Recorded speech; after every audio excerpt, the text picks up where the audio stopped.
దేవుని ఆజ్ఞలు గైకొనువారు ధరలో ధన్యులు. దేవుని ఆజ్ఞలు గైకొనువారు ధరలో ధన్యులు.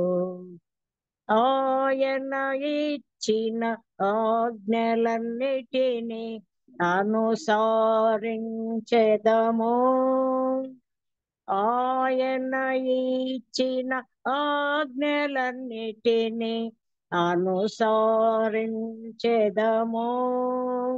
అనుసరించినచో మనలో ఆయన నిలుచును. అనుసరించినచో మనలో ఆయన నిలుచును. ఆయన ఆజ్ఞలు గైకొనువారు పాపము చేయరు. పాపములను యేసు రక్తములో కడుగుకొందురు. పాపములను యేసు రక్తములో కడుగుకొందురు. ఆయన ఆజ్ఞలు గైకొనువారు ప్రభువును ప్రేమింతురు. ప్రేమాన్నిటిలో ప్రధానమైనది. ప్రేమాన్నిటిలో ప్రధానమైనది. ఆయన ఆజ్ఞలు గైకొనువారు దేవుని కుమారులు. వారి పేరులు జీవ గ్రంథములో వ్రాయబడి ఉండును.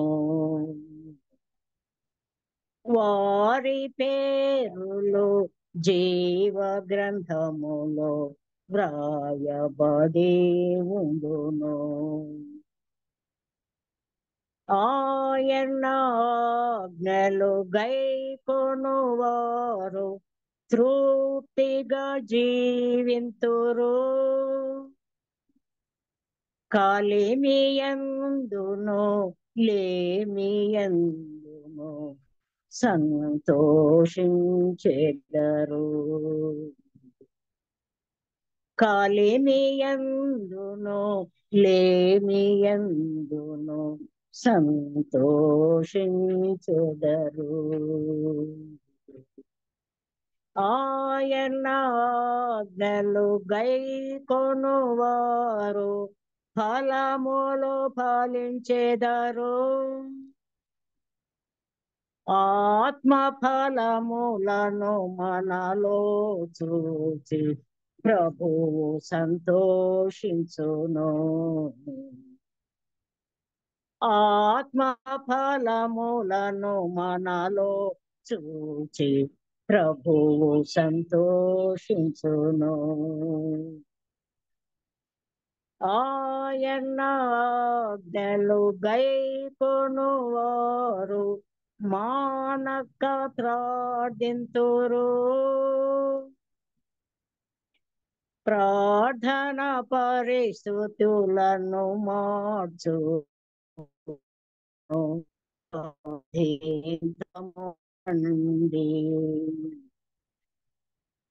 ప్రార్థన పరిస్థితులను మార్చును. ప్రార్థితము రండి. దేవుని ఆజ్ఞలు గైకొనువారు ధరలో ధన్యులు. దేవుని ఆజ్ఞలు గైకొనువారు ధరలో ధన్యులు. థ్యాంక్స్ అమ్మా. చిన్న పాట. చిన్న. Thank you all. వందనాలమ్మా, బాగా పాడినారు రత్నమ్మ గారు. నేను మంచి మంచి గాత్రము దేవుడిచ్చినాడు, దేనికి స్తోత్రము, మీకు వందనాలు. ఆ ఇప్పుడు ఆ మా ముఖ్యమైన విషయానికి వచ్చినాము. మన సహోదరి సోని అనంతం గారు తన సాక్ష్యాన్ని పంచుకుంటారు మనతో. సోని, దేవుని స్తోత్రం. ఆంటీ చక్కగా కొంచెం పాడారు. ఆమె గురించి ఇంట్రడ్యూస్ చూడకుండా చేస్తారు. పాడారు. ఎంత జ్ఞాపశక్తి ఈ వయసులో. దేవునికి స్తోత్రం. మనమైతే చూసే పాడతాం కదా, ఈ వయసులో చూడకుండా జ్ఞాపశక్తి దేవుడు ఆమెకి ఇచ్చి ఆజ్ఞలను గురించిన పాట పాడడానికి ప్రభు కృప చూపించారు. దేవునికి స్తోత్రం. ఆంటీకి మనందరి తరఫున మరొకసారి వందనాలు తెలియజేస్తున్నాం. రత్నమ్మ ఆంటీకి వందనాలంటీ. అన్మ్యూట్ చేసుకోవాలి. సరే. సోని అనంతముని గురించి చిన్న ఇంట్రడక్షన్ ఇవ్వాలని అనుకుంటున్నాను. సోని అనంతము చాలా మందికి తెలుసు. అనంతపూర్లో వాళ్ళ అమ్మమ్మ గారు పాముడమ్మ గారు అని చాలా మందికి తెలుసు. ఆంటీ పేరు ఏంటి చెప్పగలరా? రహమత్ నగర్లో ఉండేవాళ్ళు. చాలా మంది పాముడమ్మ అనేవాళ్ళు. షారా నీకు తెలుసా? గుర్తుకు రావటం లేక. ఆంటీ అయితే చాలా పరిచయము. తన సరిత చాలా బాగా తెలుసుక. శాము వాళ్ళ బాబు. అవును. నాన్న అమ్మమ్మ పేరు చెప్పు. శకుంతల అనంతం ఆంటీ. శకుంతల శకుంతల ఆంటీ. కానీ వారి మనమరాలే సోని అనంతం. వీళ్ళు మేము కదిరిలో మరి నివాసం ఉంటున్న సమయంలో మమ్మరీ చర్చ్కి వచ్చేవాళ్ళు. మొట్టమొదట వీరి తల్లిదండ్రుల కంటే ముఖ్యంగా సోని పరిచయం మాకు. సండే స్కూల్కి వచ్చేది. వీళ్ళ అన్న దీపు అలాగే సోని ఇద్దరు కూడా సండే స్కూల్కి వచ్చేవాళ్ళు. సండే స్కూల్లో ప్రభువుని నమ్ముకునే సంఘానికి వస్తూ ఉండగా మరి ఈ అమ్మాయి ద్వారానే తల్లిదండ్రులు రాగలిగారు. అలాగే వాళ్ళ అమ్మమ్మ గారైన శకుంతల ఆంటీ మీరు కదిరిలో మమ్మరీ చర్చ్కి వెళ్ళండి అని కూతురికి అల్లుడికి చెప్పేది. వీళ్ళ మమ్మీ పేరు మంజుల. వీరి ద్వారా వాళ్ళ అమ్మగారు మంజుల వచ్చేవాళ్ళు మేము క్వార్టర్స్లో ఉన్నప్పుడు. ఆ తర్వాత ప్రభు మహాకృప వల్ల వాళ్ళ నాన్నగారు సోని అనంత వాళ్ళ నాన్నగారు ప్రసాద్ బ్రదర్ ఆయన బ్యాంక్లో పనిచేసేవాళ్ళు. దేవుడు మహా అద్భుతం చేసి ఆయన రక్షించారు. ఆ తర్వాత ప్రభువుని ప్రేమిస్తూ సంఘములో స్థిరపడిపోయారు. చక్కని సాక్షులుగా కుటుంబం అంతా వచ్చేవాళ్ళు. ఆ తర్వాత ప్రభు వారిని తీసుకున్నారు. ప్రభు సందికి వెళ్ళిపోయారు. వారి స్థిరచితులుగా కుటుంబం అంతా కూడా ముందుకు సాగేది. సోని అనంతం ఆ తర్వాత వివాహం చేసుకున్న తర్వాత పాముడి అబ్బాయిని వివాహం చేసుకున్నారు. గత 4 yearsగా అనంతపూర్లో ఉన్నారు అంట. నాకు తెలీదు. మొన్న మరి అప్పుడప్పుడు మన ప్రేయర్ వారి గ్రూప్లో కూడా కనిపిస్తూనే ఉంటారు. ఇంతకుముందే చాలా దినాల క్రితమే వాళ్ళ అమ్మగారు మంజుల సోని కూడా చక్కని సాక్ష్యం ఇచ్చారు కూడా. వాక్యంలో కూడా వాళ్ళ అమ్మగారు కూడా హెల్ప్ చేశారు. ఆమె కదిరిలోనే ఉంటారు అమ్మగారు. సోని భర్త ఇక్కడ అనంతపూర్లోనే ఉన్నారు. మరొకసారి చాలా ఏళ్ళైంది కదా, మర్చిపోయారు. చాలా మంది కొత్త వాళ్ళు కూడా ఉన్నారు. నేను సాక్ష్యం చెప్పి దేవుని ప్రేరేపణ ప్రకారం మధ్యలో వాక్యం కూడా చెప్పమని అడిగితే చెప్తానన్నారు. కనుక సోదరి సోని అనంతం తన అనుభవ సాక్ష్యం ప్రభు ఎలాగా మార్చారో, తనకు దేవుడు ఏం మేలు చేశాడో ప్రభువులో తనకున్న అనుభవాన్ని మనకు సాక్షి రూపంలో చెప్తారు వాక్యంతో కూడా. కనుక ఈ సమయాన్ని సోని అనంతకు అప్పగిస్తున్నాము. నాన్న క్యారీ అన్నమా వీడియో కూడా పెట్టుకోండి. మంచిది. దేవు నామంలో అందరికీ ప్రేమ వందనాలు. ఆంటీ పిలుస్తున్నట్టుగా నా పేరు సోని, అంటే ఇంట్లో పిలిచే పేరు అది. సో చిన్నప్పటి నుంచి నేను ఆంటీకి తెలుసు కాబట్టి ఆంటీకి ఆ పేరే పరిచయము. ఫుల్ నేమ్ నాది సరిత సూజన్ అనంతం. ఆ, అనంతం అనేది మా హస్బెండ్ వాళ్ళ ఇంటి పేరు. సో నా పేరు సరిత సూజన్. ఆంటీ చెప్పినట్టుగా మా నాన్న పేరు వరప్రసాద్, ఆయన ఎస్బీఐ ఎంప్లాయీ. అమ్మ మంజుల ప్రసాద్. తను కూడా కొద్ది కాలం స్కూల్ నడిపి ఆ తర్వాత తను హోమ్ మేకర్ గా ఉండిపోయారు. నాకు ఒక అన్న, అతని పేరు సునీల్ సాల్మన్. తను సెకండ్ లో అసిస్టెంట్ ప్రొఫెసర్ గా ఒక ఇంజనీరింగ్ కాలేజ్ లో చేస్తున్నారు. ఆ మేము ఇక్కడ ఉన్న కొద్ది మంది లాగే నేను కూడా సిఎస్ఐ బ్యాక్గ్రౌండ్. అంటే సిఎస్ఐ అంటే యాక్చువల్ గా కదిర్లో సిఎస్ఐ లేదు, కానీ సిఎన్ఐజి చర్చ్ ఉంది. అంటే అది Ceylon and India general machine church అని. ప్రజెంట్ డే దాన్ని శ్రీలంక అంటారు. సో శ్రీలంక బేస్డ్ చర్చ్ అది, సిఎండ్ఐజి చర్చ్. అక్కడికి వెళ్ళే వాళ్ళము. మా తాత, మా నానమ్మ వాళ్ళు అక్కడ ఆ చర్చ్ లో కమిటీ మెంబర్స్ గా ఉంటూ ఉన్నందున మేము కూడా ఆ చర్చ్ కే వెళ్ళే వాళ్ళం. అయితే దేవుని మహా సంకల్పం, గొప్ప ప్రణాళిక, దాన్ని బట్టి వరప్సారెడ్డి అంకుల్, కెజి ఆంటీ 1980s లో, ఐ థింక్ 84 85 ఆ ఇయర్స్ లో అంకుల్ ఉద్యోగ రీత్యా ట్రాన్స్ఫర్ ని బట్టి మా ఊరికి రావడం జరిగింది. It just brought a great revival in Kadiri అని నేను చెప్పగలను. సో మాకైతే ఏదో చర్చ్ కి వెళ్తున్నాం వస్తున్నాం అంతవరకే తెలుసు, కానీ వాక్యంలో ఏమాత్రం మాకు ఆ, నడిపింపు లేకుండా ఉండింది.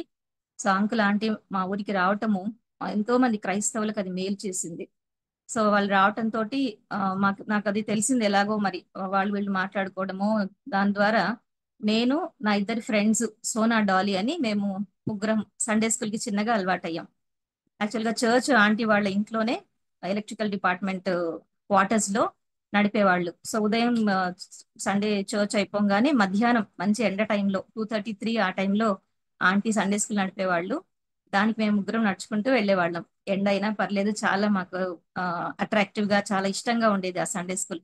అలాగా వెళ్తూ వస్తున్న క్రమంలో ఆంటీ చెప్పిన బైబిల్ స్టోరీస్, మిషనరీ స్టోరీస్ వల్ల నా హృదయం మార్చబడి నేను అప్పుడు 6వ తరగతి చదువుతూ ఉంటుంది, 1985 or 86 ఆ మధ్యలో. సో నేను రక్షణలోకి రావడం జరిగింది. ఆ పైన ఆంటీ చెప్పినట్టు మా కుటుంబంలో నేనే మొదట రక్షణలోకి వచ్చాను. అది నాకు దేవుడు ఎంత గొప్ప భాగ్యంగా నేను ఎంచుకుంటాను. నా తర్వాత అమ్మ, మా అన్న, ఆ తర్వాత డాడీ, మేమందరం కూడా రక్షణలోకి వచ్చాం. అయితే ఇక్కడ నేను మీకు చెప్పాల్సిన ఒక చాలా చాలా ఇంపార్టెంట్ విషయం ఉంది. అంటే నేను ఆంటీని అంకుల్ని ఏదో వాళ్ళు ఉన్నారు ఎదురుగా అన్నట్టు పొగడ్డం అని కాదు, కానీ దేవుని సంకల్పం నిజంగా తను ప్రేమించిన వారి పట్ల, తను ఇష్టపడిన వారి పట్ల దేవుడు ఎలా చూపిస్తాడనే దానికి ఇది ఒక చిన్న ఉదాహరణ. మా కుటుంబంలో మరి మా డాడీ బ్యాంకుకు వెళ్ళి వస్తూనే ప్రతిరోజు ఆల్మోస్ట్ ఎవ్రీ డే ఇదర్ బయటైనా త్రాగి వచ్చేటోళ్ళు, లేదంటే ఇంటికి వచ్చిన తర్వాతనైనా ఆయన తెచ్చుకొని ఇంట్లో డ్రింక్ చేసేవాళ్ళు. సో అలాగా తను త్రాగుడికి బానిసపోయి ఉండిన వాళ్ళు. చర్చ్ అనేదే లేదు, చర్చ్కి వచ్చేవాళ్లే కాదు, నాట్ ఈవెన్ ఆన్ సండేస్. అట్లాంటప్పుడు అంకుల్ ఆంటీ వాళ్ళు జాన్ పాల్ ఇంకా చిన్నవాళ్లే. జాన్ ఇంచుమించు నా ఏజే, పాల్ ఇంకా చిన్నవాడు. సో ఇద్దరిని భుజాల మీద వేసుకొని మా ఇంటికి రోజు every day, I mean every night 10 o'clock ఇంటికి వచ్చి మా ఇంట్లో ఫ్యామిలీ ప్రేయర్ రన్ చేసి వెళ్ళేవాళ్ళు. మా డాడీ విసుక్కుంటూ ఉండేవాళ్ళు, ఏంటో వీళ్ళు రోజు ఇలా వస్తారు, అవసరమా అన్నట్టు వాళ్ళు వెళ్ళంగానే అనుకుంటూ ఉండేవాడు.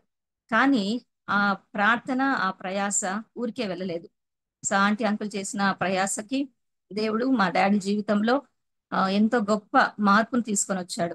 ఒకసారి చర్చ్ లో స్పెషల్ మీటింగ్స్ అరేంజ్ చేయబడ్డాయి. ఆ, ఆనందరావు అంకుల్ ని పిలిపించారు. అప్పుడు డాడీ ఆల్టర్ కాల్లో తను రక్షణ, మారు మనస్సు పొందుకోవడము మాకందరికి కుటుంబంకి ఎంతో ఆనందం కలిగించింది. ముందే అన్న అమ్మ ఇద్దరు కూడా రక్షణలోకి వచ్చి ఉండినారు. కేవలం డాడీనే కొంచెం డిలే చేశారు, కానీ ఆంటీ అంకుల్ వాళ్ళ ప్రయాస ప్రార్థనలతో మా ఇంట్లో నలుగురము రక్షణలోకి వచ్చాం. ఆ తర్వాత మేము ఈ చర్చికి వెళ్తున్నామని యాక్చువల్ గా తాత అవ్వ వాళ్ళతో కలిసి ఉండేవాళ్ళం. మేము ఎప్పుడైతే ఇటు సిఎండ్ఐజి మానేసి మమ్రేకి లేకుంటే క్వార్టర్స్ లో జరుగుతున్న సర్వీస్ కి వెళ్తున్నామని మా తాతకు తెలిసిందో, తాత వాళ్ళకి చాలా కోపం వేసి లిటరల్ గా మమ్మల్ని ఇంట్లో నుంచి గెంటేశారు. మీరు ఇంట్లో ఉండడానికి లేదు, ఒకే ఇంట్లో ఉంటూ రెండు చర్చెస్ ఏంటి? ఎందుకంటే ఆ తాత అక్కడ కమిటీ మెంబర్ గా ఉన్నాడు.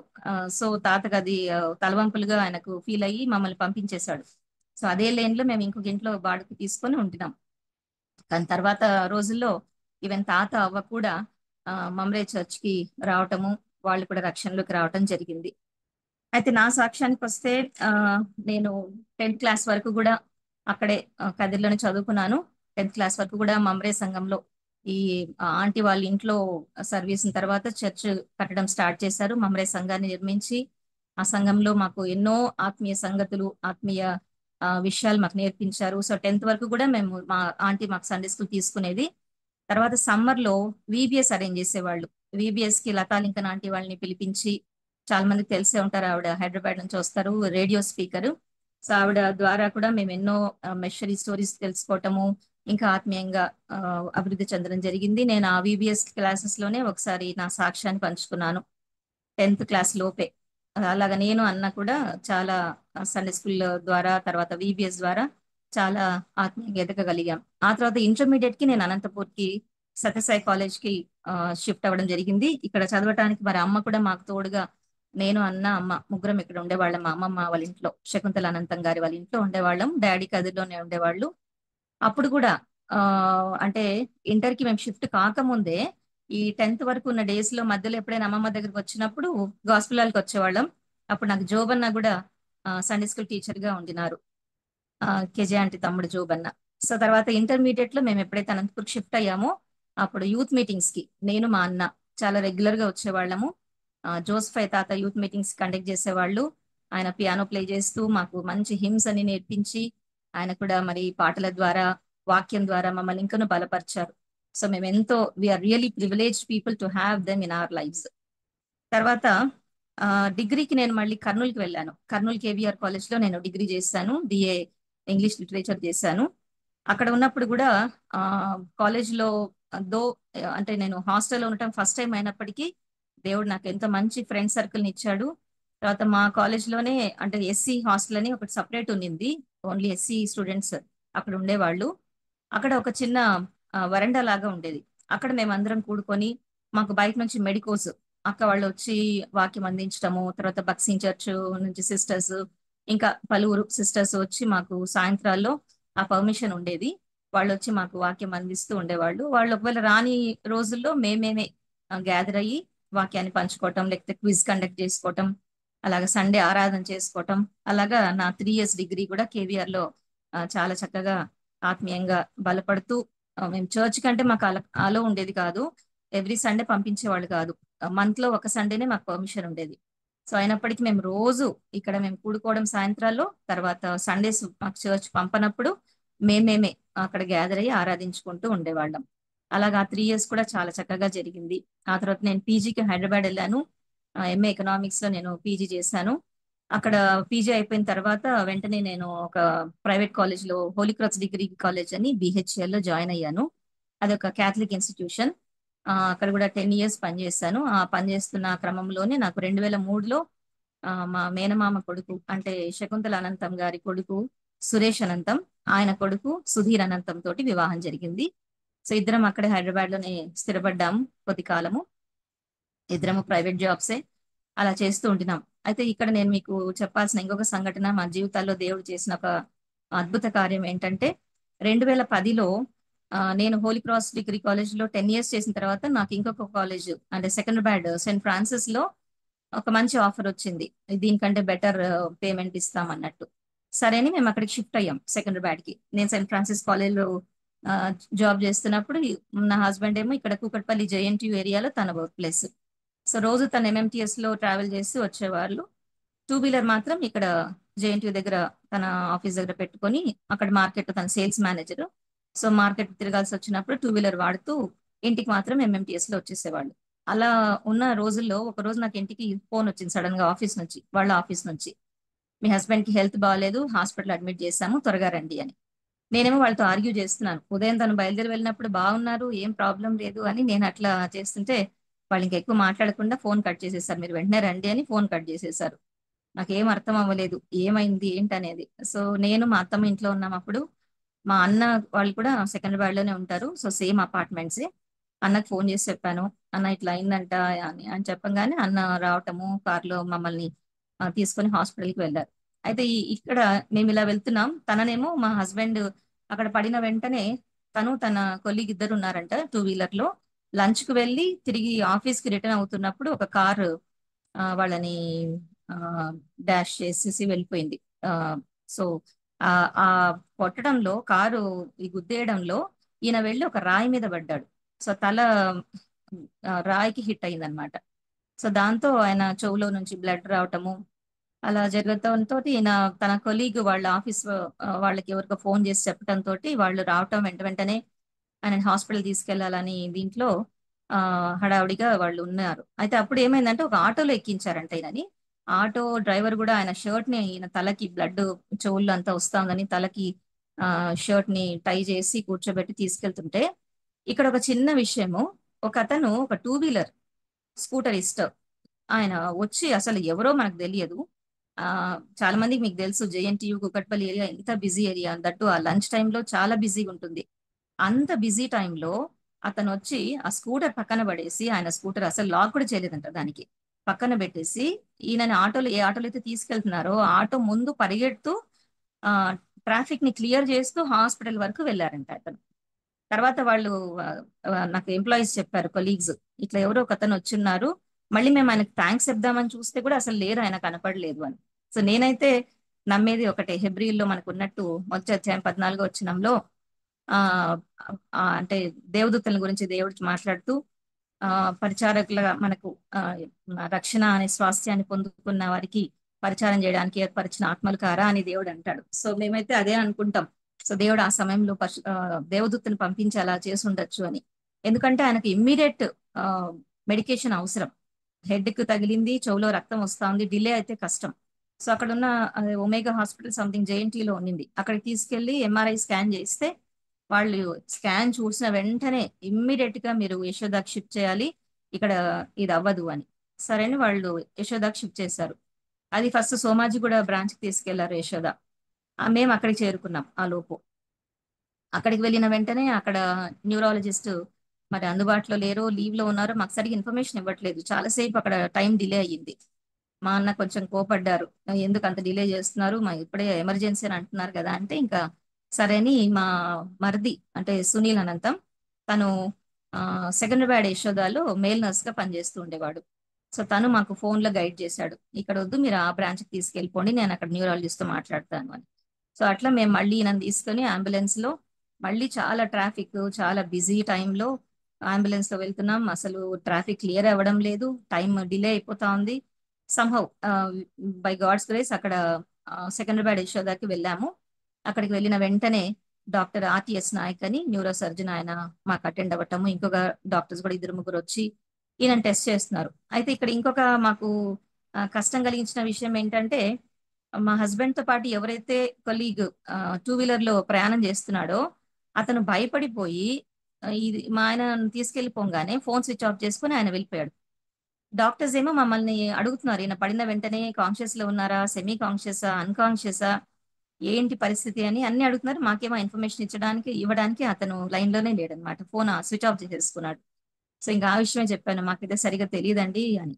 సరే అని ఇంకా వాళ్ళు దానికోసం అతన్ని ప్రశ్నలు వేయటము, నేనెవరని నా గురించి అడగటము, తన పేరు అడగటము, తను ఎందులో జాబ్ చేస్తున్నాడని, ఏ హాస్పిటల్కి వచ్చావు, ఏ బ్రాంచ్ లో ఉన్నావు, ఇలాగ పలు రకాల క్వశ్చన్స్ వేసి, హెడ్ ఇంజరీ అయిన వాళ్ళకు చేస్తుంటారు, మీకు తెలిసే ఉంటుంది.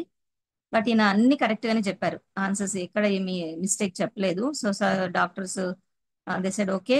బట్ వాళ్ళైతే మమ్మల్ని పక్కకు పిలిచి నన్ను మా అన్నని ఎంఆర్ఐ స్కాన్ చూసిన తర్వాత కొంచెం మరి క్లాట్స్, బ్లీడింగ్ అయితే అయ్యింది, బ్రెయిన్ లో క్లాట్స్ ఏర్పడుతున్నాయి, సో ఇమ్మీడియట్ గా ఐసీయూలో షిఫ్ట్ చేయాలి, తర్వాతనే చెప్తాం, మేము ఇప్పుడే ఏం చెప్పలేము అని వాళ్ళు మాతో సైన్ కూడా తీయించుకున్నారు.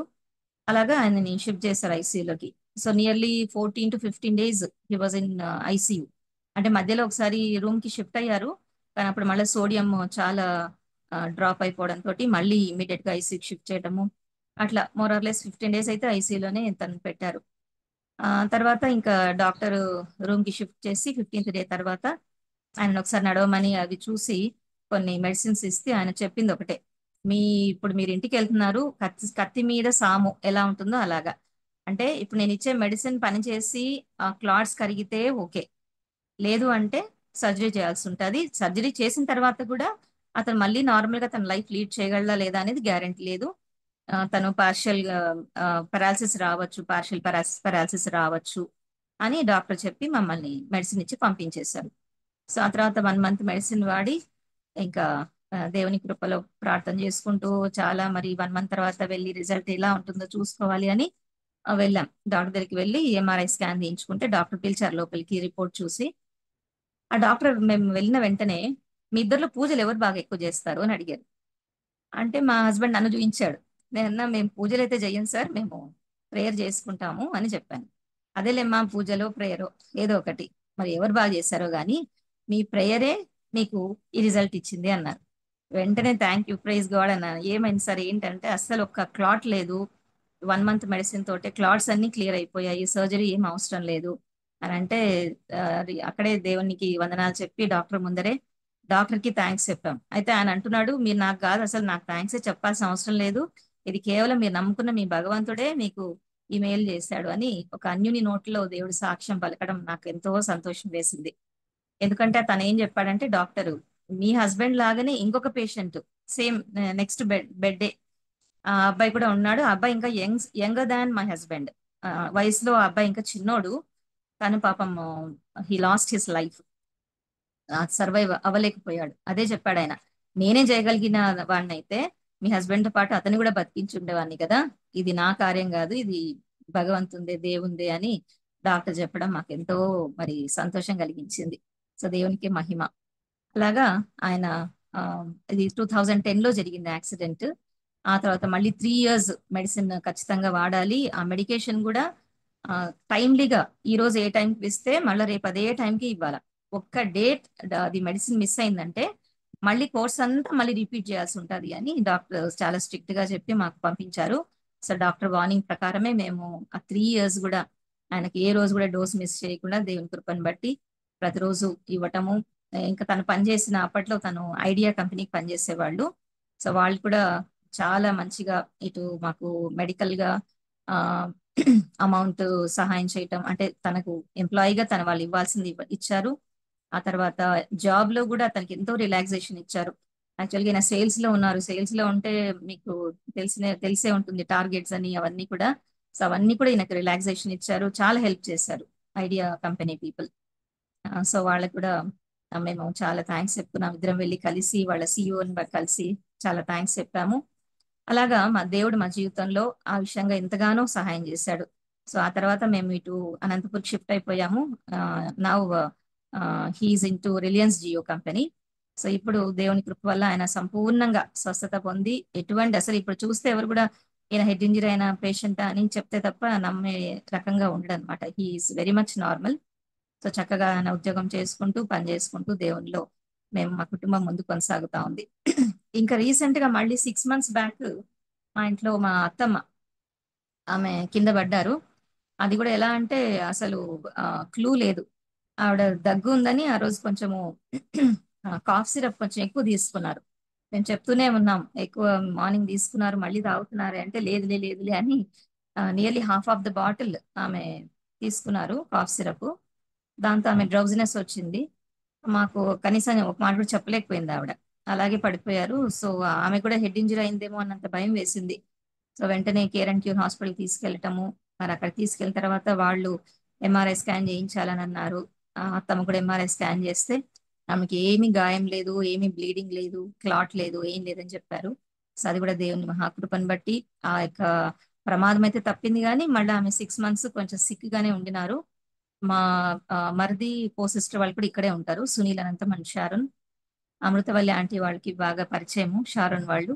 సో వాళ్ళ ఇంట్లోనే అత్తమ్మని పెట్టుంటే నేను 6 months, బికాజ్ మా సిస్టర్ తను నర్స్ గా చేస్తుంది. సో తన కేర్ లోనే పెట్టుంటిమి, ఒక ఫుల్ టైం హెల్పర్ ని పెట్టి. సో తను చూసుకుంటూ ఉండింది. కాకపోతే ఇప్పుడు మళ్ళీ ఆ ఫుల్ టైమర్ మానేసిన దానికని నేను మళ్ళీ మా అత్తని ఇక్కడికి తెచ్చుకున్నా. బట్ అత్త మళ్ళీ నార్మల్కి వచ్చేసినారు ఆల్మోస్ట్. తను అన్ని వాకర్ లో నడిచేది ఇప్పుడు వాకర్ లేకుండా నడుస్తున్నారు, నార్మల్ డైట్ తీసుకుంటున్నారు. సో దేవుని కృపను బట్టి అత్తమ్మ కూడా ఆరోగ్యంగా ఉన్నారు. సో హాస్ని అనంతం ఆమె పేరు. ఆ అయితే ఆ నా చిన్న కన్సర్న్ ఇక్కడ ఏంటంటే మీ అందరికి నేను అడిగేది, మా అత్త ఆమె అసలు ప్రతిరోజు ఈవినింగ్ 6 అవ్వంగానే ఆరాధన శుభవార్త పెట్టమంటారు. 6 to 8, 8:30 వరకు వాక్యాలు చూస్తూనే ఉంటారు, మెసేజెస్. కానీ ఆమెకు రక్షణ మారు మనస్సు అంటే అంత సరైన అవగాహన లేదు. ఆ తను అంత ట్రెడిషనల్ క్రిస్టియన్ గా ఉంటున్నారు కనుక ఆమెకు వింటున్న వాక్యం హృదయంలో పని జరిగించాలన్నట్టు మీ అందరి ప్రార్థనలు గుర్తుపెట్టుకోవాలని నేను మిమ్మల్ని అందరినీ రిక్వెస్ట్ చేస్తున్నాను. సో అమ్మ కదిరిలో ఒంటరిగా ఉంటారు. అమ్మ కూడా అక్కడ కదిరిలో మమ్మల్ని చర్చ్కే వెళ్తూ ఉంటారు. ఆ అమ్మ కోసం కూడా ప్రార్థన చేయండి. మా అందరినీ మీ అనుదిన ప్రార్థనలో గుర్తుంచుకోవాలని మిమ్మల్ని అందరినీ రిక్వెస్ట్ చేస్తూ నా సాక్ష్యాన్ని ఇంతటితో ముగిస్తూ, నాకు ఈ అవకాశం కల్పించిన దేవునికి వందనాలు. మరి కేజీ ఆంటీకి నా నిండు థ్యాంక్స్ చెప్తూ నా సాక్ష్యాన్ని ముగిస్తున్నాను. బై ద వే, నేను చెప్పడం మర్చిపోయాను, మమ్మల్ని దేవుడు దీవించి మాకు బిడ్డనిచ్చాడు. వాడి పేరు శామ్యుల్. శారాకకు తెలుసు, శామ్యుల్ సుహాసనంతం. బాబు ఇప్పుడు 8th స్టాండర్డ్ చదువుతున్నాడు. వాడు కూడా గత 4 days గా ఫీవర్ తో బాధపడుతుండినాడు. దేవుడు వాడికి కూడా, బాబు కూడా మంచి ఆరోగ్యం ఇచ్చి చక్కటి హెల్త్ తో ఉన్నాడు. సో వాడిని, మమ్మల్ని ముగ్గురిని, అత్తమ్మని అమ్మని ప్రత్యేకంగా మీ ప్రార్థనలు జ్ఞాపకం చేసుకోమని మేము రిక్వెస్ట్ చేస్తూ సాక్ష్యాన్ని ముగిస్తున్నాను. Thank you. నీకు ఆంటీ, ఇంకా టైం ఉంది నాన్న. వాక్యం చెప్తానంటే కొద్దిగా, అంటే ఎంతవరకు 5 వరకా? 5 వరకు చెప్పచ్చు. 5 వరకా? వాయిస్ క్లియర్ గానే ఉంది కదా ఆంటీ? బాగుంది. ఆడిబుల్ గా. ఓకే. సరే, నేనైతే ఇక్కడ వాక్యం చెప్పడానికంటే నా ఈ గ్రూప్ లో జూమ్ లో ఉంటున్న వాళ్ళందరూ నాకంటే ఆత్మీయంగా బలవంతులనే నమ్ముతున్నాను. అన్నిటికంటే ముఖ్యంగా, అందరికంటే ముఖ్యంగా కేజీ ఆంటీ, మరి నా స్పిరిచువల్ మదర్.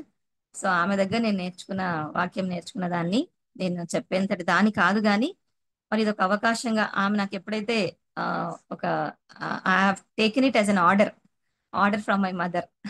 సో సాటర్డే నువ్వు వాక్యం చెప్పాలి, సాక్ష్యం చెప్పాలి అనగానే నిజానికైతే నాకు అంత ధైర్యం లేదు, నేను దాన్ని తగిన దాన్ని కాదు. అయినప్పటికీ ఆంటీకి నేను డిసోబీడియంట్ కాకూడదనే ఒక్క మాటతో నేను ఒప్పుకున్నాను ఆ వాక్యం చెప్పడానికి కూడా. సరే, ఈరోజు మరి వాక్యాన్ని పంచుకునే ముందు విశ్వాసులకు తండ్రి అని అంటే మనం వెంటనే మనకు గుర్తొచ్చేది అబ్రహాం. అయితే అలాగా విశ్వాసులకు తల్లి అని బైబిల్ అయితే ఇక్కడ రాయబడలేదు, కానీ అతని భార్యగా మనం శారాను చూడొచ్చు అని నా చాలా మంది చెప్తారు. మన విశ్వాసులకు తల్లిగా ఆమెను కూడా, ఎందుకంటే దేవుడు అనేక జనములకు తల్లిగా ఆమెను చేస్తానని చెప్పి ఆమె పేరుని మార్చాడు. సో అలాగా ఈరోజు మనం శారా గురించి నేర్చుకోబోతున్నాం. మనకి అందరము వాక్యంలోకి వెళ్దాము. 1 పేతురు 3వ అధ్యాయము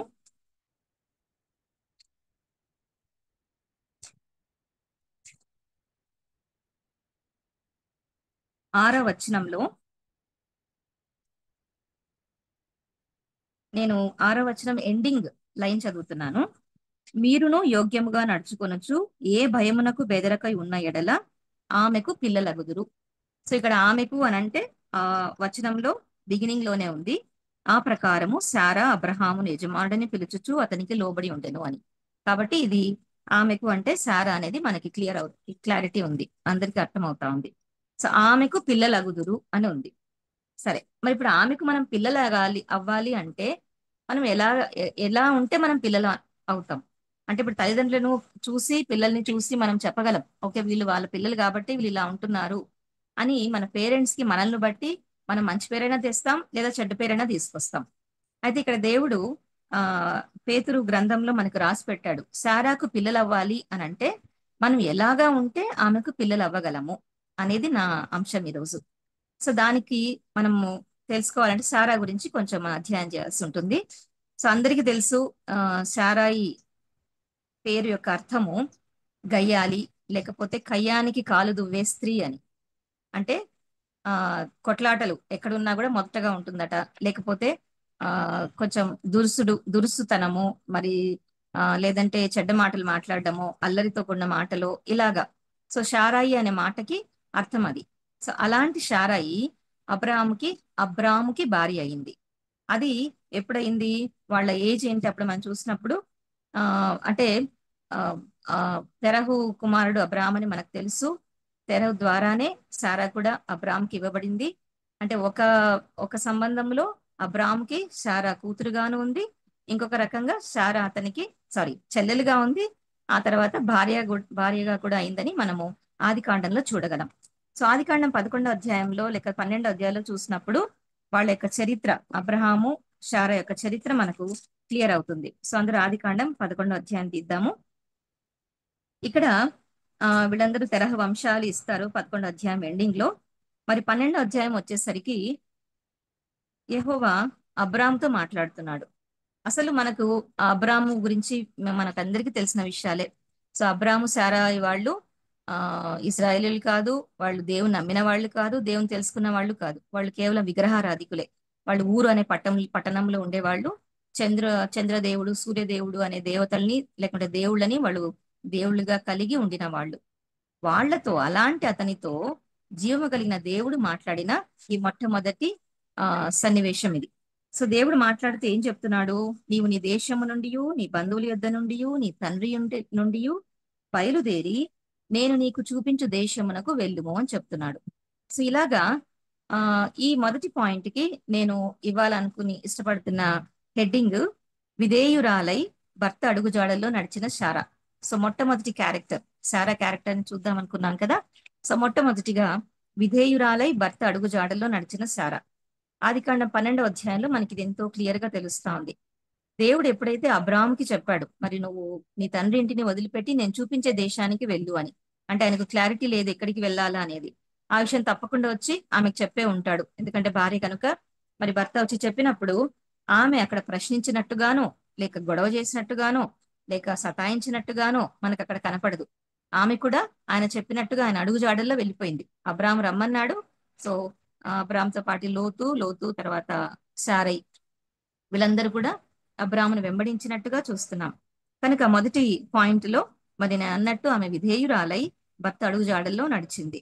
వాళ్ళు ఊరనే ప్రాంతం నుంచి మనకి ఈ ప్రయాణం అంతా చూసినప్పుడు చాలా ప్రాంతాలు దాటుతూ కనాను వరకు కూడా వస్తారు. మరి అలాగా వాళ్ళు ప్రయాణం చేస్తూ వస్తున్నప్పుడు ఇక్కడ అంత మాత్రమే కాదు, ఆమె అడుగుజాడలు నడవడమే కాదు, కానీ ఆమె ఆయనకి ఆస్తిని కూడా సమకూర్చింది అనే విషయాలు మనం ముందు పాయింట్స్ లో చూడగలం. తర్వాత ఇక్కడ నేను ఇంకొక పాయింట్ మీకు చెప్పాలని ఇష్టపడుతున్నాను. అట్ ద ఏజ్ ఆఫ్ 65 ఆమెకు దేవుని పిలుపు, అంటే ఆమెకి అంటే అబ్రామ్కి వచ్చింది. అబ్రామ్కి అప్పుడు 75 ఏండ్లు.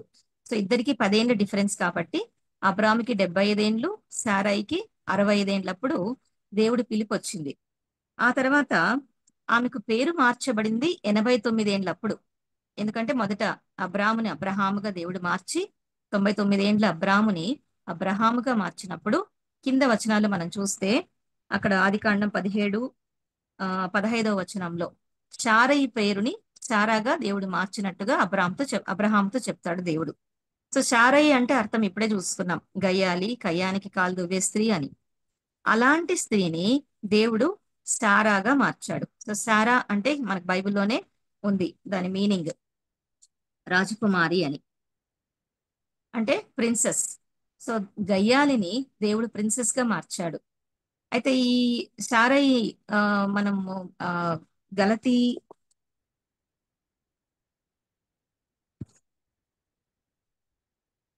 హెబ్రీ గలతీ ఈ గ్రంథకర్తలు కూడా శారయిని స్వతంత్రురాలిగా మరి పిలవడం మనం చూస్తున్నాం.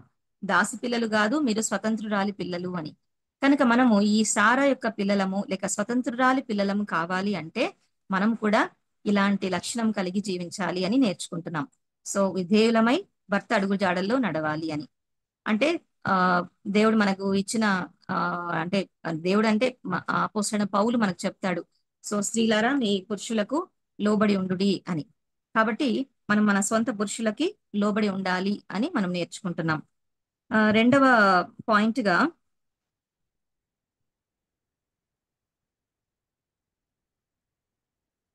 ఇంకా ఈ విధేయతలో ఇంకొన్ని పాయింట్స్ ఉన్నాయి, క్షమించండి.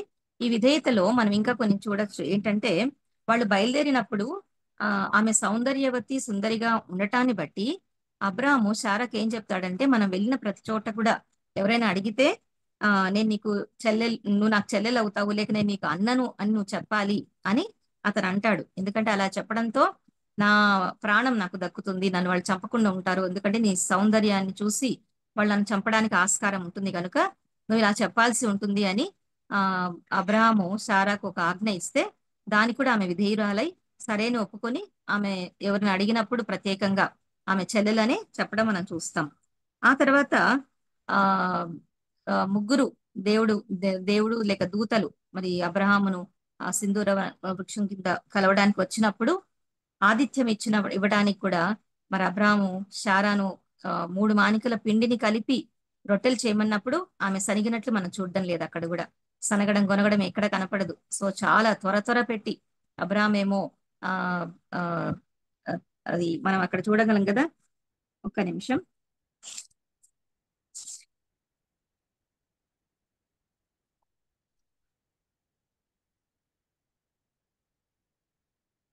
ఈయనేమో పశువుల మందకు పరిగెత్తి ఒక మంచి లేత దూడను తెచ్చి 18వ అధ్యాయంలో కనపడుతుంది మనకి.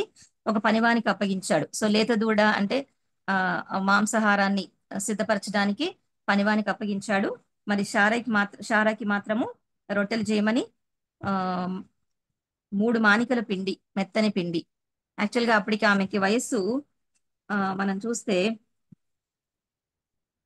89 ఏళ్ల వయస్సులో ఒకరు మరి రొట్టెలు చేయడం అంటే అంత ఈజీ కాదు. మరి ఇప్పటికే మనము రొట్టెలు చేయాలంటే కొంచెం అప్పుడప్పుడు సనుగుతూ ఉంటామేమో. మరి ఆతిథ్యం ఇవ్వటానికి ఎవరైనా ఇంటికి వస్తే వీళ్ళు ఈ టైంలో ఎందుకు వచ్చారు, వీళ్ళకి ఏం పెట్టాలి అని కొన్నిసార్లు సంగతులు లేక సలిగిన సంఘటనలు ఉంటాయి. సో అలాగా శారా సనిగినట్టు కనపడడం లేదు. అబ్రాహాం చెప్పిన వెంటనే ఆమె వాళ్ళకి రొట్టెలు రెడీ చేసి ఇవ్వటం మనం చూడగలం. సో ఆతిథ్యం ఇవ్వటంలో కూడా ఆమె వినయం చూపించింది. సో ఇలాగా మొదటి పాయింట్ లో ఆమె విధేయురాలై భర్త అడుగు జాడల్లో నడిచినట్టుగా చూస్తున్నాను. సెకండ్ పాయింట్ కి వస్తే ఈమె ఎటువంటి పరిస్థితులైనా అధిగమించిన శారా. సో ఎటువంటి పరిస్థితులు అంటే వాళ్ళు వాళ్ళ ప్రయాణంలో ముందు కొనసాగుతూ వెళ్తున్నప్పుడు కరువు వచ్చింది. ఒకసారి కరువు వచ్చినప్పుడు వాళ్ళు ఐగుప్తు దేశానికి వెళ్తారు. మరి అక్కడ ఐగుప్తు దేశం వెళ్ళినప్పుడు ఈమె సౌందర్యాన్ని ఈమెకున్న అందాన్ని చూసి అక్కడ ఐగుప్తీయులందరూ మాట్లాడుకుంటూ ఆ వార్త కాస్త ఫరో రాజుకు తెలుస్తుంది. అప్పుడు ఫరో రాజు ఆమెను తీసుకొని రమ్మంటాడు. సో శారాని ఆమె దగ్గరికి తీసుకొని వెళ్తారు. అయితే అప్పుడు ఏమైంది మనకందరికి తెలుసు. రాజు అంటే మరి రాజాజ్ఞ పాటించాల్సి ఉంటది. కానీ ఆమె మనకి ఇక్కడ వాక్యంలో రాయకపోయినా మనకు అర్థం అవుతుంది. సో ఆమెను బట్టి దేవుడు ఫరో రాజుని అతని ఇంటి వారిని అందరినీ కూడా ఆ ఆ శ్రమలకు గురి చేస్తాడు. అంటే ఆమె కూడా తన ప్రవర్తనను బట్టి మరి ఫరో రాజు కూడా ఆమెను దూరంగానే ఉంచినట్టుగా మనం గ్రహించవచ్చు.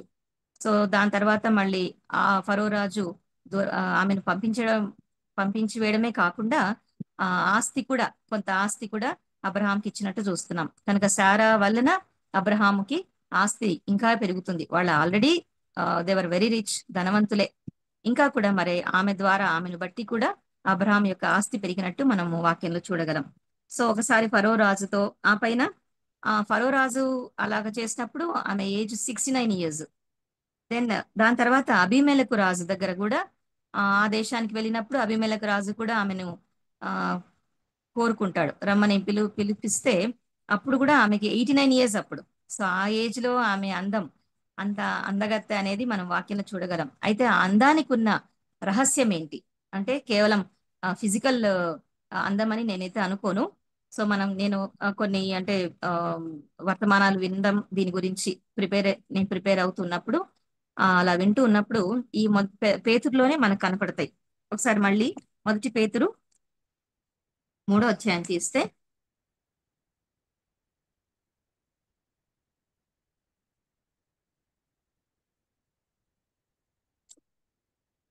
అక్కడ 3వ అధ్యాయంలో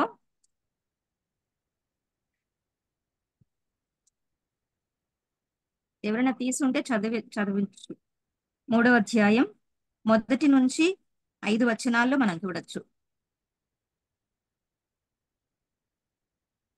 అటువలే స్త్రీలారా, మీరు మీ స్వపురుషులకు లోబడి ఉండుడి. అందువలన వారిలో ఎవరైనా వాక్యమునకు అవిధేయులైతే వారు భయముతో కూడిన మీ పవిత్ర ప్రవర్తనను చూచి వాక్యము లేకుండానే తమ భార్యల నడవడి వలన రాబట్టబడవచ్చును అని ఉంది. సో మొదటి వచనంలో స్వపురుషులకు లోబడి ఉండటం. మరి ఇప్పుడే మనము శారా గురించి నేర్చుకున్న మొదటి పాయింట్ లో ఆమె స్వపురుషులకి అంటే లేకంటే తన సొంత భర్తకి లోబడి ఉంది. అది మొదటి లక్షణం, ఆమె అందానికి ఉన్న రహస్యం. రెండవ విషయం చూస్తే పవిత్ర ప్రవర్తన, ఆమెకున్నటువంటి పవిత్ర ప్రవర్తన. తర్వాత జడలు అల్లుకొనుటయు, బంగారు నగులు పెట్టుకొనుటయు, వస్త్రములు ధరించుకొనుటయు అను వెలుపటి అలంకారము మీకు అలంకారముగా ఉండక సాధువైనట్టు మృదువైనట్టు నైన గుణమును అక్షయాలంకారము గల మీ హృదయపు అంతరంగ స్వభావము మీకు అలంకారముగా ఉండవలెను. అది దేవుని దృష్టికి మిగులా విలువ గలది. అంటే మరి ఆ వస్త్రములు ధరించవద్దని, నగలు పెట్టుకోవద్దని, జడలు వేసుకోవద్దని అర్థం కాకపోయినప్పటికీ ఎంత అవసరమో మితముగా అంతనే ఉంటూ, అవి అలంకారంగా ఉండకుండా మనకు ఉండాల్సిన విషయాలు ఏంటి, మనలో ఉండాల్సిన లక్షణాలు ఏంటి అని ఇక్కడ క్లియర్ గా పేతురు ఆ రాస్తున్నారు. సాధువైన మన లక్షణము, గుణము, మృదువుగా ఉండే గుణము, ఇవి మనకుండి అక్షయాలంకారాలుగా ఇవి కలిగి ఉండాలని. సో ఇవి శారమ్మకు ఉన్నట్టు మనం చూస్తున్నాం. తర్వాత 5వ వచనములో, అటువలే పూర్వము దేవుని ఆశ్రయించిన పరిశుద్ధ స్త్రీలును తమ స్వపురుషులకు లోబడి ఉంట చేత తమ్మును తాము అలంకరించుకొనది. సో పరిశుద్ధ స్త్రీలు అంటే శారాని మనం పరిశుద్ధ స్త్రీగా ఇక్కడ ఆ ఆమెను గురించి చెప్తున్నట్టు మనం చూడొచ్చు.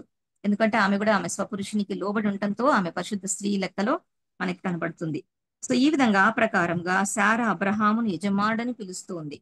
సో ఈ లక్షణాలన్నీ కూడా ఆమె యొక్క అందానికి అందము వెనకలు ఉన్న రహస్యాలని చెప్పొచ్చు, అందం వెనకలు ఉన్న కారణాలను చెప్పొచ్చు. సో బాహ్యంగా ఒకవేళ అందగత్తే కావచ్చు, కానీ ఆమెలో ఈ లక్షణాలు ఉండడంతో ఇంకా ఆమె అందం ఎక్కువైందని మరి ఈ రాజులు ఆ అందానికి వాళ్ళ ఆమెని కావాలని కోరుకోవడము, కానీ దేవుడు ఆమెను బట్టి వాళ్ళని శిక్షించడము లేక హింసించడం మనం చూస్తున్నాం.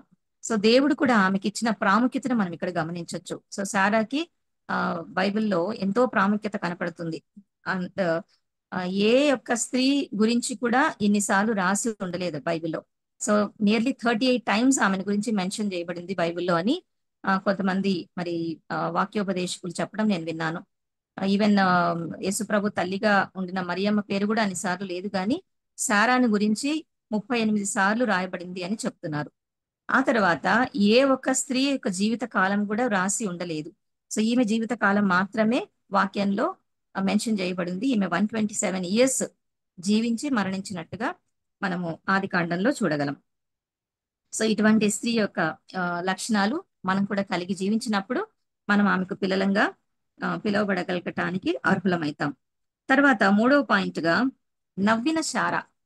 సో నవ్విన శారా అనే విషయంలో ఎక్కువ మట్టుకు మనం నెగటివిటీ చూస్తాం, negative side of her smile.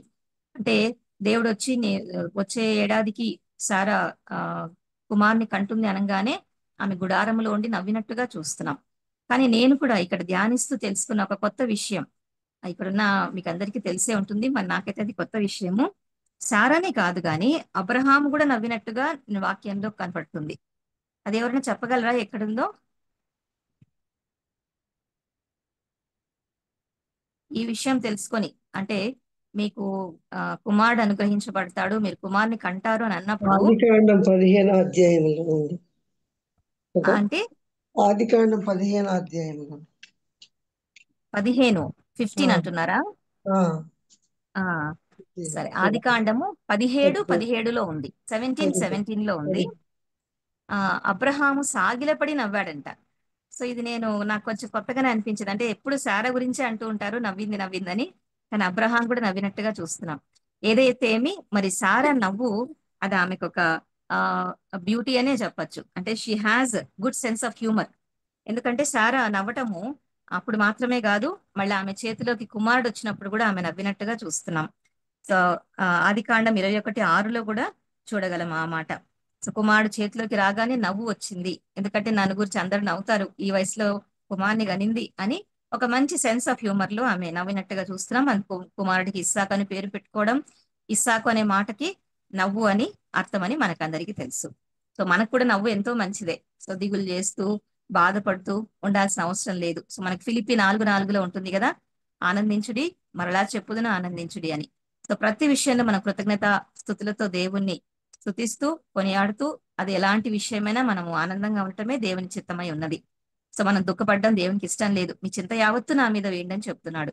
అలాగే ఈ పాయింట్ ద్వారా మనం శారమ్మ దగ్గర నుంచి మనం నేర్చుకున్నది ఏంటంటే, మనం నవ్వడం అంటే ఏదో ఊరికే ఒక స్మైల్ ఒక లాఫ్ అని కాదు, కానీ సంతోషంగా ఆనందంగా ఉండటం అనేది.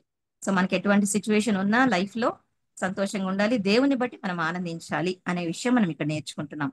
అండ్ ఇంకోటి ఏంటి, నవ్వగలిగే ఒకే ఒక ప్రాణి మనిషే. మరి ఈ భూలోకంలో ఏ జంతువు ఏ పక్షి ఏది కూడా నవ్వగలిగింది లేదు, అది మనకు మాత్రమే దేవుడు ఇచ్చాడు. సో దాన్ని మనము ఆనందిస్తాం. సో నవ్వడం మర్చిపోకుండా ఉందాం. నవ్వుతూ మన జీవితాన్ని యేసు నామంలో ముందు కొనసాగించుకుందాం. సరే, ఇక సమయం అయిపోతా ఉంది. సో 4వ పాయింట్ గా తన భర్త ఎడల మిక్కుటమైన గౌరవము, ప్రేమ, నమ్మకత్వము కనపరిచిన శారా. సో ఒకటేమో లోబడి ఉంది, అంత మాత్రమే కాకుండా నమ్మకత్వాన్ని కూడా కనపరిచింది. సో ఇద్దరు రాజుల దగ్గరికి ఆమె కొనుక్కోబడినప్పుడు ఆమె తన పవిత్ర ప్రవర్తనను కాపాడుకుంది, పరిశుద్ధతను కాపాడుకుంది, ఎంతో మరి నమ్మకత్వాన్ని కనపరిచింది. సో అది మనము ఈ 4వ వచనంలో చూడగలము. మరి తన భర్తని యజమానుడా అని పిలిచినట్టుగా కూడా మనం చూస్తాం. ఇక్కడ మనం ఒక కంపారిటివ్ స్టడీ చేస్తే దావీదు దగ్గరికి కూడా బత్షెబా తీసుకురాబడింది, ఊరియా భార్య అయిన బత్షెబా. మరి ఆమె అయితే అలా చేసినట్టు మనకు కనపడదు. మరి దావీదు ఆజ్ఞకు ఆమె లోబడిపోయింది. కానీ శారా ఎప్పుడైతే ఫరో రాజు దగ్గరికి గాని అబీమెలెకు దగ్గరికి గాని తీసుకువెళ్ళినప్పుడు ఆమె తన పవిత్ర ప్రవర్తనను కాపాడుకున్నట్టుగా మనం చూడగలం. తర్వాత చివరి పాయింట్, 5వ పాయింట్, విశ్వాసమును బట్టి బలము కలిగిన శారా. 127 ఏండ్లు, నేను ఇందాక చెప్పాను 65 ఏండ్లప్పుడు దేవుని పిలుపు ఆమెకు వచ్చింది అబ్రహాము ద్వారా. 89 ఏండ్లప్పుడు ఆమె పేరు మార్చబడింది. అంటే 65 నుంచి 89 వరకు నియర్లీ 27 ఇయర్స్ డిఫరెన్స్ ఉంది, గ్యాప్ ఉంది. సో 27 ఇయర్స్ దేవుడు ఆమెని ఒక ట్రైనింగ్ గుండా తీసుకెళ్లడం నేను అనుకుంటా. అంటే గయ్యాలి నుంచి రాజకుమారిగా మార్చటానికి ఒక ట్రైనింగ్ గుండా 27 ఏండ్లు తీసుకెళ్లి 89వ సంవత్సరంలో 89వ ఏటలో ఆమె పేరును శారాయి నుంచి శారాగా మార్చారు. ఆ తర్వాత 89 నుంచి ఆమె రాకుమారిగా 127వ సంవత్సరం వరకు జీవించింది. సో అలాగా విశ్వాసములో ఆమె శరీర బలము, ఆమె ఆత్మ బలము పొందుతూ 127 సంవత్సరములు జీవించి కనాను దేశమందలి హెబ్రోను కిరియతర్బాలో మృతి పొందినట్టుగా మనం చూస్తాం. సో ఈ విషయాలు మళ్ళీ ఒకసారి నేను చిన్న జిస్ట్ లాగా ఇస్తాను. కాబట్టి శారాకున్న లక్షణాలు మనం కూడా కలిగి ఉంటే శారాకు లేక స్వతంత్రాలి పిల్లలం అవ్వటానికి మనం కూడా అర్హులం అవుతాం.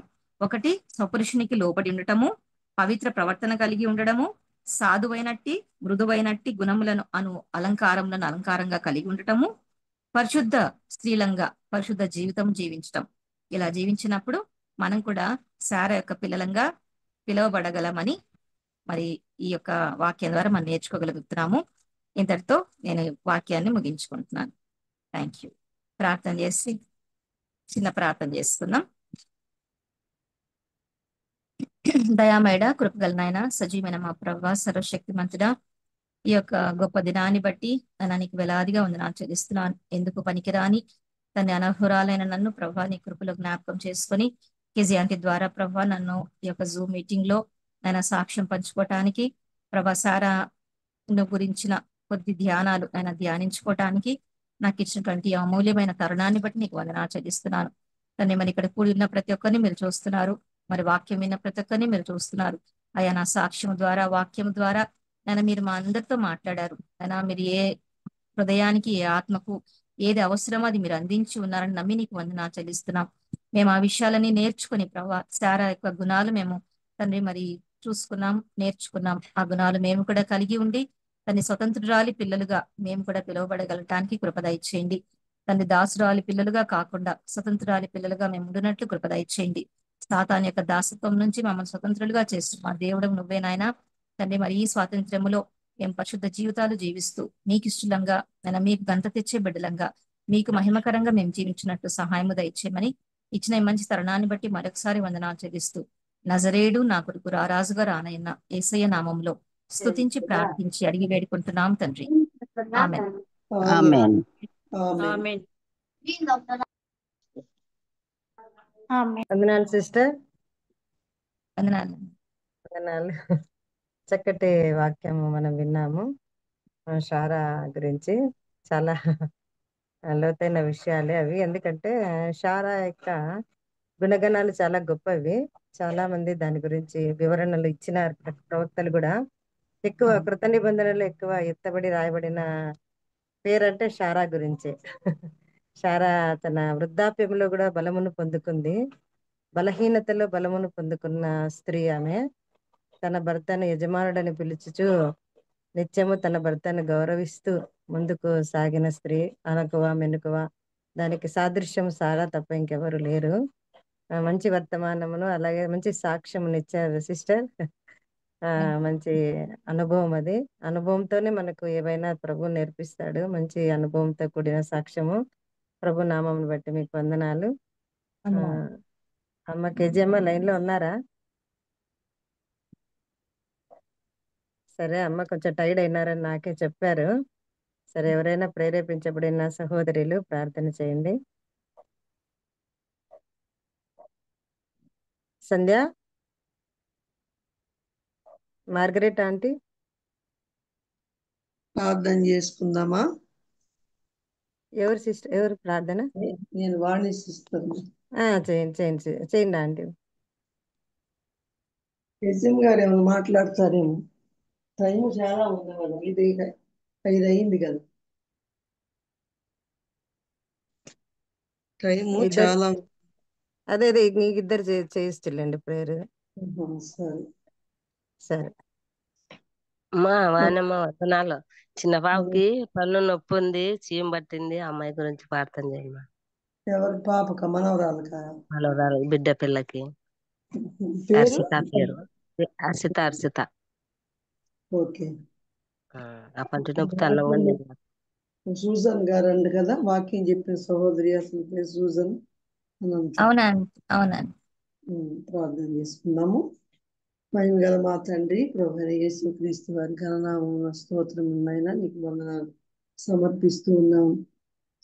ఈ సాయంకాల సమయంలో నీ దాసురాలు మా సూజన్ అనంత గారి ద్వారా మీరు అందించిన వాక్య సత్యములన్నిటిని బట్టి మేము స్తుతిస్తున్నాం, కృతజ్ఞత వందనాలు చెల్లించుకుంటున్నాం. ఆమె ఇచ్చిన సాక్ష్యం ద్వారా మేము మహిమ పొందారు నాయన. నిజమైన దేవుడు నాయన, ఆపత్కాలములో నమ్ముకొనదగిన సహాయకుడిగా మీరుండి యొక్క ప్రార్థనలు ఆలకించి మా ప్రభువా మీరు సహాయం చేశారు. తన భర్త విషయంలో, తన కుటుంబంలో ఆశ్చర్య కార్యాలు, అద్భుత కార్యాలు జరిగించారు. మీకు స్తోత్రములు చెల్లిస్తున్నాం. నామినల్ క్రిస్టియన్ గా జన్మించి జీవిస్తున్న దినాలలో మిదాసులు వారి గృహాలను దర్శించి వారి సండే స్కూల్, వారి యొక్క ప్రార్థన, వారి యొక్క వాక్య పరిచర్యలో బిడ్డను బలపరిచారు. ఆ కుటుంబాన్ని దీవించి వారికి ఇచ్చిన రక్షణను బట్టి మీకు స్తోత్రములు చెల్లిస్తున్నాం నాయన. రక్షించబడి మీకు సాక్షులుగా జీవించడానికి, ఆధ్యాత్మికంగా బిడ్డలు బలపడటానికి నాయన మీరు కృప చూపించి ఇంతవరకు క్షేమంగా కాపాడినందుకు మీకు మనం స్తుతిస్తున్నాం, స్తోత్రములు చెల్లిస్తున్నాం నాయన. తండ్రి ప్రభా, మేమందరం కూడా మీ దాసురాలు ఎదుట ప్రార్థనలో కానీ వాక్యంలో కానీ నిలిచి మాట్లాడడం తగినటువంటి వారు అయినప్పటికీ మీ కృప ద్వారా మీరు ఇచ్చిన ధైర్యాన్ని బట్టి, మీ ఆత్మను బట్టి మేము తండ్రి మిమ్మల్ని గురించి సాక్ష్యం ఇవ్వడానికి, మీ వాక్యాన్ని పంచుకోవడానికి అల్పులము అభాగ్యులమైన మీరు మా పట్ల చూపిన కృపను బట్టి మీకు వందనాలు చెల్లిస్తున్నాం. మీ దాసురాల ద్వారా చక్కని మొత్తం ఎన్నిసార్లు విన్న అబ్రహాము సారా యొక్క జీవిత చరిత్ర తండ్రి వింటున్నప్పుడు ఎంతో సంతోషం, ఎంతో ఆనందం కలుగుతూ ఉంటుంది నాయన. అది కాండం అంతటిలో మరి విశ్వాసులకు తండ్రిగా, అనేక జనములకు తల్లిగా, భార్య భర్తలను సారా అబ్రహాము మీరే ఎలాగ ఆశీర్వదించారు ప్రభా. మేము కూడా మా జీవితాలలో, మా జన్మంలో మార్పు, మా జీవితంలో మార్పు కలిగి మా నాయన మా ద్వారా మేము ఆశీర్వదించబడి, మా ద్వారా అనేకులు ఆశీర్వదించబడే కృపను క్రీస్తు యేసులో మీరు మాకు అనుగ్రహిస్తూ ఉన్నారు. అందుని బట్టి మీకు స్తోత్రములు సమర్పిస్తూ ఉన్నాం. సారాయి జీవితంలో అమూల్యమైనటువంటి తలంపులు మీరు మాకు వినిపింపజేశారు. ఆమె పరిశుద్ధ స్త్రీ, ఆమె లోబడే స్త్రీ నాయన. నీకు వందనాలు. పవిత్ర ప్రవర్తన కలిగిన స్త్రీగాను తండ్రి ఆమె జీవించింది ప్రభువా. ఆమె యజమానుకు లోబడటము తండ్రి, నీ యందు భయభక్తులు కలిగి ఉండటము, విశ్వాస వీరుల్లో ఆమె పేరును కూడా మీరు చేర్చారు నాయన. మృతతుల్యమైన మరి వయసు గతించిపోయిన బలహీనమైన ఆ గర్భాన్ని తండ్రి విశ్వాసము ద్వారా బిడను కావడానికి శక్తివంతురాలుగా ఆ గర్భాన్ని మీరు బలపరిచి కుమారుని ఆ వృద్ధాప్యంలో కుమారుని కనింది నాయన. ఆమె విశ్వాసం ఎంత గొప్పదో అందుని బట్టి మిమ్మల్ని స్తుతిస్తూ ఉన్నాం ప్రభా. మాకెంతో మాదిరి కలిగిన ఆత్మీయమైన ఆదర్శవంతమైన తల్లిదండ్రులుగా అబ్రహాం సారాను మీరు జీవ గ్రంథంలో రాయించినందుకు మీకు వందనములు స్తోత్రములు చెల్లిస్తున్నాం. వారి జీవితాలు మరి మేము కూడా తండ్రి వినయంతో విధేయతతో పరిశుద్ధతతో మేము జీవించడానికి సహాయం చేయాలన్నా స్తోత్రములు చెల్లిస్తున్నాం ప్రభా. సహాయం దయచేయండి తండ్రి. మీ దాసురాలుగా దీవించి ఆశీర్వదించమని ప్రార్థన చేస్తున్నాం దేవా. కొండమ్మ మనవరాలు హర్షిత మరి పంటిలో ఇన్ఫెక్షన్ చేరి చీము వాపు నొప్పితో బాధపడుతూ ఉండగా డెంటిస్ట్ దగ్గరికి వెళ్ళి మంచి వైద్యాన్ని మరి ఆ బిడ్డకు అనుగ్రహించమని, ఆ నొప్పి బాధ మరి దాని ద్వారా వచ్చే జ్వరము నుంచి ఆ బిడ్డకు నివారణ దయచేయమని మీ సన్నిధిలో ప్రార్థిస్తుంటున్నాం. సహాయం అనుగ్రహించండి నాయన. మరి గాస్పల్ అసెంబ్లీ యొక్క సోదరీలందరూ కూడా మరి పక్క గ్రామంలోకి వెళ్ళి శివయ్య కుమారుడు తేజ దత్తపరచనైన పెండి కుమార్తెను దర్శించడానికి రేపు ఆమె పొందబోయే బాప్తిస్మ విషయంలో జరగబోయే వివాహ విషయంలో తగిన వాక్య గురించిన హెచ్చరికలు ఆమెకు అందించి ఆయన అన్నిటికీ సిద్ధపడడానికి మరి నిరాశరాలు మరి కొందరు సహోదరులు వెళ్ళి ప్రార్థనా పూర్వకంగా ఆ కార్యక్రమాన్ని జరిగించుకొని క్షేమముగా తిరిగి వచ్చారు. అందుని బట్టి మేము స్తుతిస్తున్నాం. బాప్తిస్మ విషయంలో జరగబోయే ఈ నెలాఖరులో జరగబోయే వివాహంలో నాయన ఘనంగా జరిగించమని మీరు మహిమ పొందమని ప్రార్థిస్తుంటున్నాం. సహాయం దయచేయండి. మీ దాసురాలు నాయన రూత్ గారి కొరకు ప్రార్థిస్తుంటున్నాం. ఆమెకి ఇచ్చిన విద్య, ఆమెకి ఇచ్చిన ఉద్యోగము, ఆమెకి ఇచ్చినటువంటి నాయన జూమ్లో వచ్చిన మొదటి బహుమతిని బట్టి మీకు స్తోత్రం చెల్లిస్తున్నాం. తన యజమానుడు మరి తండ్రి బలహీనతలో ఉన్నాడు, ట్రీట్మెంట్ తీసుకుంటున్నాడు. వెంకటేష్ గారి కొరకు అనునిత్యము ప్రార్థన చేస్తున్నాం. నీ దాసుడికి ఆశ్చర్యకరంగా సంపూర్ణమైన ఆరోగ్యమునిచ్చి దీర్ఘాయుష్ను దయచేయగలరని విశ్వాసంతో వేడుకుంటున్నాం.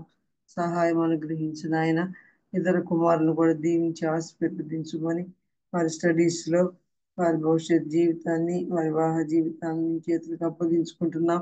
అంత మాత్రమే కాదు, నిజమైన దేవుడు నీ అని నీ అందు నా తల్లి దేవుడే నా దేవుడు అని వారు విశ్వసించడానికి వారి పట్ల మీరు కృపను గ్రహించమని ప్రార్థిస్తుంటున్నాం. ఇంకా మా నాయన ఈ జూమ్లో చేరి వచ్చిన ప్రతి ఒక్కొక్కరి కొరకు ప్రార్థన చేస్తున్నాం. వారిని, వారి కుటుంబాలను, వారి సంఘాలను కూడా మీరు దీవించి ఆశీర్వదించమని ప్రార్థన చేస్తున్నాం. నాయన నమ్ముట నీ వలనైతే నమ్మువానికి సమస్తము సాధ్యమే అని మీరు సెలవిచ్చారు తండ్రి. ప్రతి ఒక్కొక్కరిని విశ్వాసంలో స్థిరపరిచి బలపరచమని ప్రార్థన చేస్తున్నాం. ఆయన యెహోవాకు అసాధ్యమైనది ఏదైనా కలదా అని ఈ పరిశుద్ధ గ్రంథములో మీరు రాయించినట్లుగా నాయన అసమానమైన కార్యాలు మా తండ్రి మీరు సఫలపరిచారు తండ్రి. నీ బిడ్డల విషయంలో ఉన్నవి లేనివి ఉన్నట్లుగా కార్యాలు జరిగించినందుకు మీకు వందనాలు చెల్లిస్తూ ఉంటున్నాం. మా ప్రియ ప్రభువ మీకు స్తోత్రములు. అలాగే మా నాయన మీ దాసరాలు కేజ గారికి ఇచ్చిన ఆరోగ్యాన్ని బట్టి మరి డయాగ్నోస్ లో ఆమెకున్న నెగిటివ్ ఆర్థరైటిస్ ఉన్నదని తెలిసి ఇచ్చిన మందులను బట్టి మీకు వందనాలు చెల్లిస్తున్నాము తండ్రి. ఆశీర్వదించండి. ఔషధాల మీద మీ అదృశ్య హస్తాలు ఉంచమని తీసుకునే ఆహార పదార్థాలు దేవునికి కావాల్సిన ఆరోగ్యమును శక్తిని బలము దయచేయమని వేడుకుంటున్నాం. సంపూర్ణ స్వస్థత అనుగ్రహించి ఆయన శేష జీవితం అంతా మీ సన్నిధిలో గడపడానికి తండ్రి మాదిరి కలిగిన సాక్ష్యము కలిగిన మన సహోదరిగా అనేకులకు ఆత్మీయమైన తల్లిగా మరి సేవకురాలుగా మీరు మాకు అనుగ్రహించారు. ఆమెను బట్టి ఆమె భర్త గారిని బట్టి వారి కుటుంబంలో బిడ్డలను బట్టి మీకు వందనములు స్తోత్రములు చెల్లిస్తున్నాం. ఈ రీతిగా మేమందరము కూడా ప్రభువైన యేసుక్రీస్తు మా విశ్వాసంలో కర్తయు అని కొనసాగించువాడు ప్రభువైన యేసుక్రీస్తు వైపు చూస్తూ ఆయన కలిగిన మనస్సు కలిగి తండ్రి ఆయన అడుగుజాడల్లో నడుచుకోవడానికి మీరు ఇచ్చిన పరిశుద్ధ గ్రంథ లేఖన భాగాలన్నిటిని బట్టి మీకు వందనాలు చెల్లిస్తూ ఉండగా ఆయన నీ ఇరుకు మార్గములో ఆ తండ్రి నీ రాజ్యానికి చేరటానికి నాయన నీ కృపనిచ్చి మడుగులను స్థిరపరిచి నీ రాజ్య మార్గంలో మేము చక్కగా నడవడానికి సహాయం చేయమని నీ వాగ్దానాలన్నీ మా జీవితాల్లో వాటిని పొందుకోవడానికి కావలసినటువంటి కృపను గ్రహించి దీవించుమని ఆయన సర్వలోకంలో ఉన్న సకల పరిశుద్ధులను బట్టి మీకు స్తోత్రములు చెల్లిస్తుండగా అందరికీ అన్ని విధాల మీ సహాయం అందించి ఆశీర్వదించమని ప్రభువును రక్షకుడు నీ ముద్దు కుమారుడు యేసుక్రీస్తు వారి పుణ్యనామమున స్తుతులు అర్పించి విశ్వాసముతో ప్రార్థన చేయుచున్నాము తండ్రి ఆమేన్. ఆమేన్. ఆమేన్.